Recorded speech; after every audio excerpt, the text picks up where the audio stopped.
Israel युद्ध के बीच बड़ी खबर ईरान को लेकर है। ईरान ने पाकिस्तान के ऊपर बड़ा हमला कर दिया है। पाकिस्तान के बलूचिस्तान प्रांत में ईरान ने ड्रोन और मिसाइलों के जरिए बड़ा हमला किया है। ईरान की ओर से दावा किया गया है कि उसने बलूचिस्तान में सक्रिय आतंकी संगठन जैश अल अदल को निशाना बनाया है। पाकिस्तान पर अटैक के बाद इस हमले की जानकारी खुद ईरान की तरफ से पूरी दुनिया को दी गई है। तो बड़ी खबर इस वक्त की आपको हम बता रहे हैं, जब ईरान की तरफ से पाकिस्तान पर हमला किया गया है, पाकिस्तान के आतंकी संगठन के ऊपर बड़ा हमला किया गया है।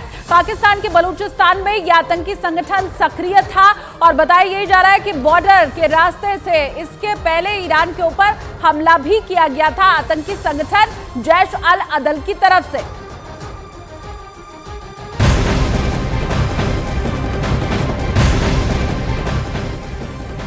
ईरान के हमले से पाकिस्तान बुरी तरीके से बौखला उठा है। पाकिस्तान के विदेश मंत्रालय ने ईरान को गंभीर परिणाम भुगतने की चेतावनी दे दी है। साथ ही हमले को पाकिस्तान की संप्रभुता का उल्लंघन बताया है। तो पाकिस्तान बौखला चुका है। पहले ईरान ने पाकिस्तान को अल्टीमेटम दिया था कि वो आतंकी संगठनों पर लगाम लगाए, लेकिन पाकिस्तान ने ऐसा नहीं किया। दरअसल जिस आतंकी संगठन के ठिकानों पर हमला किया है उसने ईरान की सीमाओं पर हमला किया था और पिछले महीने जो आतंकी घटना हुई थी ईरान में, उसमें पुलिस वाले मारे गए थे। इसी का बदला ईरान ने पाकिस्तान से लिया है।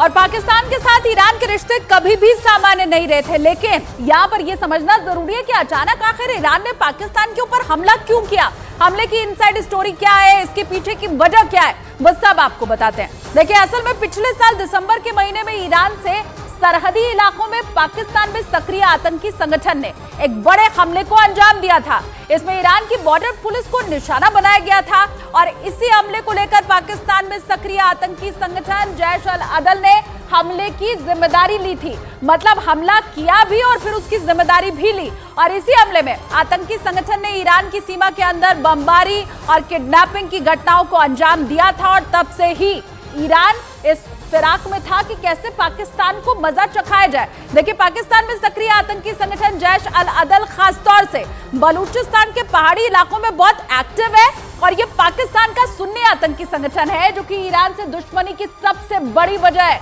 ईरान एक शिया बहुल देश है। यह आतंकी संगठन सुन्नियों का समर्थन करता है और अब जाकर ईरान ने वो जो पुराना हमला किया था उसी का करारा जवाब ये दिया है पाकिस्तान को। अब ईरान की सेना ने आतंकी संगठन पर जबरदस्त एयर स्ट्राइक की है। ईरान की रेवोल्यूशनरी पैरामिलिट्री ने बलूचिस्तान प्रांत में मिसाइल और ड्रोन के जरिए यह स्ट्राइक की है।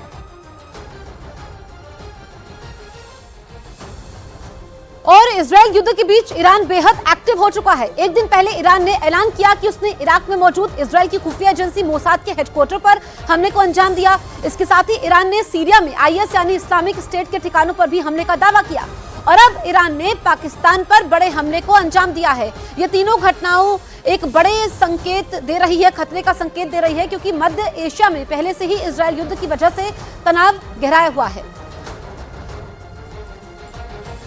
और पिछले 2 दिन के भीतर ईरान ने 3 बड़े कदम उठाए हैं जो इलाके में तनाव को और गहरा सकता है। क्या क्या कदम उठाए गए हैं ईरान के द्वारा, ये बताते हैं। मंगलवार को ईरान ने, अब देखिए, मोसाद के हेडक्वार्टर पर हमला किया। इराक में मोसाद के हेडक्वार्टर पर यह हमला किया है। ऐसे में मिडिल ईस्ट में पहले से ही टेंशन है, ऊपर से ईरान का ये कदम।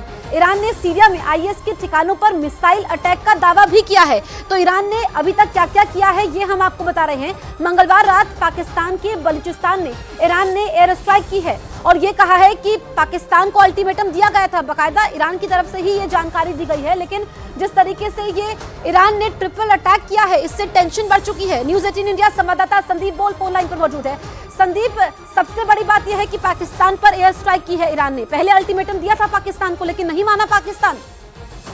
बिल्कुल, देखिए, पाकिस्तान कभी भी इस तरीके की चीज़ों को मानता भी नहीं है। वो तो ये भी नहीं कहता कि उसके यहाँ पे आतंकी संगठन अच्छे तरीके से फल फूल रहे हैं और यही वजह है कि हमेशा वो कन्नी काट जाता है। जिस तरीके की रिपोर्ट्स आ रही हैं मीडिया में, उसमें ये पाकिस्तान की तरफ से क्लेम किया जा रहा है कि जो अटैक्स हुए हैं ईरान की तरफ से, जो उन्होंने अपने बैलिस्टिक मिसाइल, जो बताया जा रहा है, जो रिपोर्ट्स कह रहे हैं बैलिस्टिक मिसाइल्स और ड्रोन के जरिए अटैक किए हैं, उसमें सिर्फ 2 बच्चे और 3 लड़कियां घायल हुई हैं। तो आप समझ सकते हैं कि कोई भी अगर इस तरीके का अटैक प्लान करता है, कोई भी कंट्री दूसरी कंट्री के आतंकी संगठनों के ऊपर, जाहिर सी बात है कि पिन पॉइंट टारगेट के हिसाब से ही अटैक किया जाता है ताकि कोलेटरल डैमेज ना हो। और जैसे कि ईरान ने इस बात का दावा किया है कि उन्होंने 2 अलग अलग ठिकानों पे बम बरसाए हैं, उसमें सिर्फ अगर इतने ही लोग मारे जाते हैं या इतने ही हताहत होते हैं तो जाहिर सी बात है कि पाकिस्तान कुछ बड़ी चीज छुपा रहा है। और यही वजह है कि इस वक्त जो मिडिल ईस्ट में जो टेंशन लगातार बनी हुई है वो अब एक बार फिर से, क्योंकि दोनों ही न्यूक्लियर आर्म्ड स्टेट हैं और ऐसे में अगर